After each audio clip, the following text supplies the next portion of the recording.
Welcome to the Rugby Obsession Deep Dive. Great to be here. Today we're getting into something really compelling. It's not just about a single match. It's more about strategy, leadership, and, well, human psychology in top-level sport. We're looking at Rassie Erasmus, the Springboks coach, and his, masterful handling of Damian Willemse's comeback.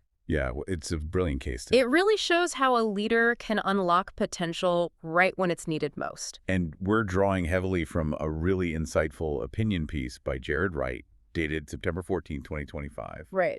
Wright really lays out Erasmus's plan, step by step almost, on how he aimed to get Willemse's confidence back and unleash his talent, which, of course, led to that massive Springboks win. Exactly. So our mission today, for you listening, is to really dig into the key insights here. We want to understand not just what happened on the field, But the why behind it, the thinking. precisely, the story behind the story. And hey, if you love this kind of deep dive into rugby strategy and stories, Which, if you're here, you probably do. yeah, then make sure you subscribe to Rugby Obsession. Hit that button so you don't miss out on more insights like this one. Okay, so let's start with the player himself, Damian Willemse. Right, Willemse. He's 27 now, incredibly talented, and holds a pretty unique record, doesn't he? He does. Youngest ever double Rugby World Cup winner. Started at fullback in that nail-biting 2023 final win against the All Blacks. Just an incredible achievement at that age. You'd think after hitting such a high, it would be smooth sailing. Now, you'd think so. Right. But the reality, as the source highlights, was a bit different post-World Cup.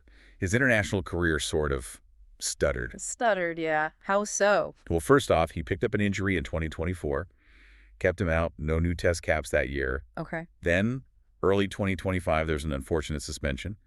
Meant he missed the start of the international season. So, real disruptions, lost momentum. That's tough. And when he did get back on the pitch in 2025, got a start against Italy, scored off the bench against Georgia. Yeah, some positive signs initially. But then came that loss to Australia at Ellis Park, 38-22.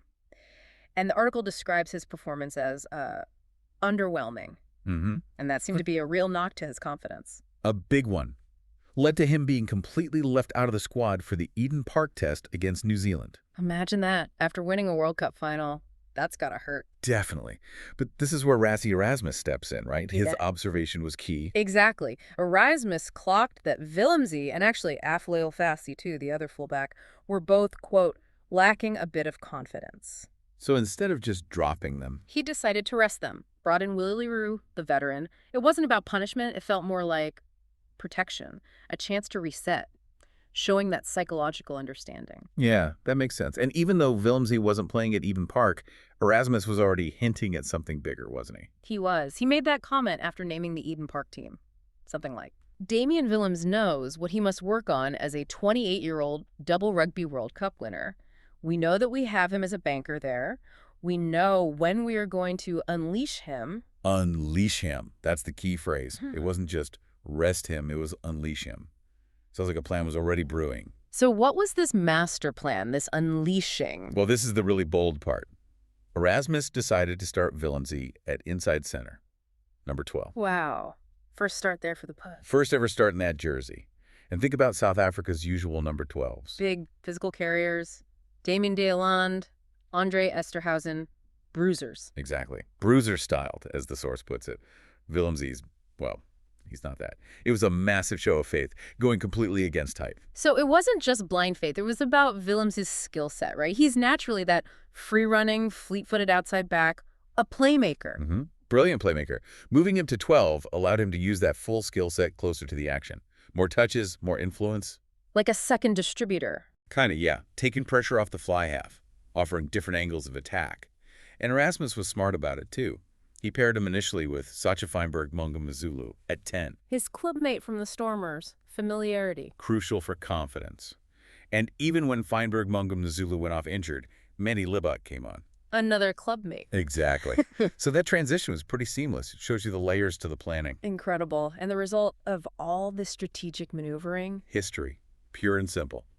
The Springboks went to Wellington and just hammered the All Blacks, 43-10. Hammered is the right word. Biggest ever defeat for New Zealand, right? Ever. And sweet revenge for that earlier loss at Eden Park. It was just total dominance. And Willemse right in the thick of it. How did he go at inside center specifically? Was he just the playmaker? He was much more than that. The article says he was aggressive and intelligent, taking the ball up, kicked well, and importantly, fierce defensively. So he handled the physical side too. Absolutely. Stepped up, showed real maturity in that role. But then there was another twist in the game, wasn't there? Yeah, rugby always throws curveballs. Just before halftime, Fazzy got injured. Meaning Willemse had to shift. Back to fullback, the position he started the World Cup final in. You'd think that mid-game switch might throw him off, especially with the confidence issues. But apparently not. The source says he slotted back in instantly, started running stunning lines, using those pinpoint kicks to dissect the All Blacks' backfield.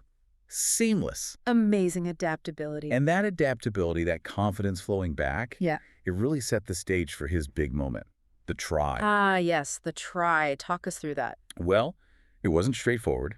He got what the source calls a bang average pass from Libach.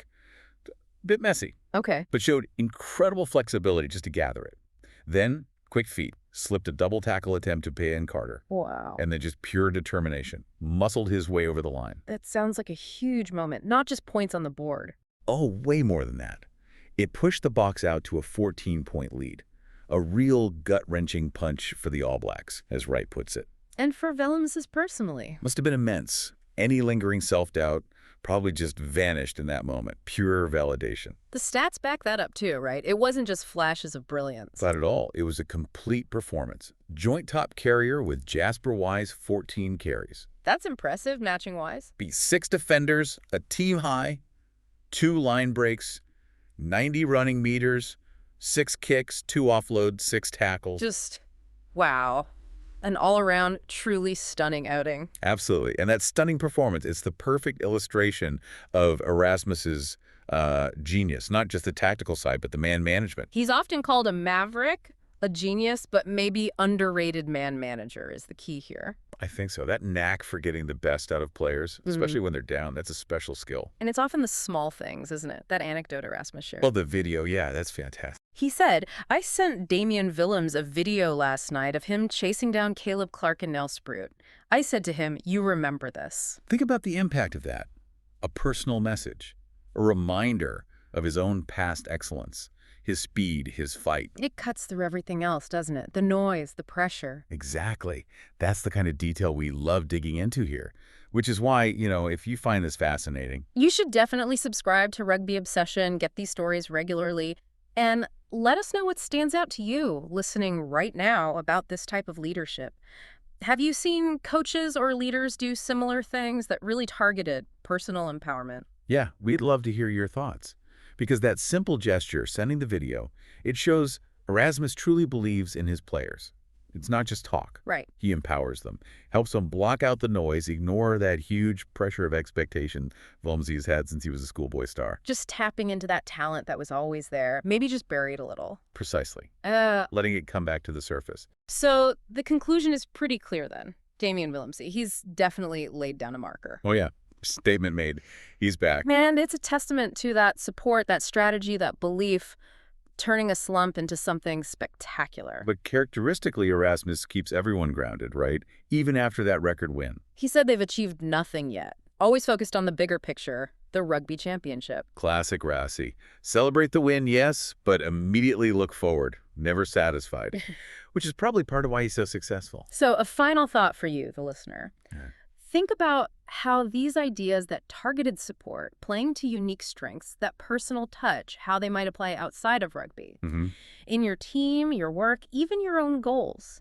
How can understanding someone's skills and their confidence unlock potential? It's about the whole person, isn't it? Absolutely. That's the core lesson here, I think. True leadership is about understanding, empowering, and strategically enabling talent. It's about building confidence to get performance. Couldn't agree more. For more insights like this, make sure you're subscribed to Rugby Obsession. Don't miss out. Thank you for listening to the Rugby Obsession Deep Dive. We will look forward to you listening to our next episode.